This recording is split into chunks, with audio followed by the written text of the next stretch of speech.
காசு தானே பழகா. அம்மா இப்பவும் சொல்லறேன், நான் உனக்கு குடுக்கறேன். குடுக்கறேன்னா யாரு எப்ப குடுக்கறது?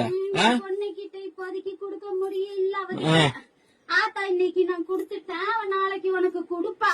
நீ வாங்கிட்டு போ பலகா, அவசரப்படாத. எத்தனை நாள்? 3ஆம் தேதியில இருந்தா? ஆமா பலகா, 3ஆம் தேதி விடு. ரொம்ப நாள் ஆச்சு. விடு, நீ ஈஸியா சொல்ற. வீட்டுல உட்காந்து விடு. நான் போய் பேச்சு வைக்கணும் நீ வாங்க பணத்துக்கு. நீ ஏன் பதில் சொல்ற? அம்மா நான் சொல்றேன். சொல்ல பதில். என் பொண்ணுக்கு ஆத்தா நான் குடுத்துட்டேன். என் பொண்ணு கையெல்லாம் உன் கைக்கு வந்ததுக்கு அப்புறம் கொடுக்க வேண்டிய இடத்துல குடுத்துக்க பாலா. எப்ப வரும்? என் பொண்ணு கையில இருந்து பணம் எப்ப நீ வாங்குறியோ அப்ப உன் கைக்கு வந்து சேரும். இது பேர் பதிலா?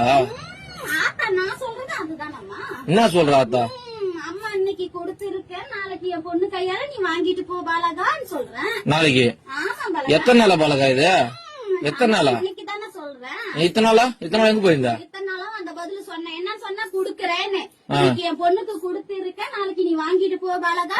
உன் பொண்ணு கொடுத்தது இப்பயும் பொண்ணு எடுத்து கட்ட சொல்லு முதல்ல. என் பொண்ணு கையில இன்னும் பணமா வந்து சேரல. அப்புறம் கொடுக்க வந்து சீரை தான் கொடுத்திருக்க இன்னைக்கு. என் நகையா பவுனா கொடுத்து வச்சுக்கிறியா? நாளைக்கு உன் கையில பணமா வரும் பாலகா. லோனை வாங்கி போட்டு இது ஒரு கதை. லோன் இல்ல, வாங்கின கடனுக்கு தான் எங்க அண்ணனுக்கு நீயே வட்டி கட்டிக்கிட்டு வர. தெரியாதா கோவிந்த்?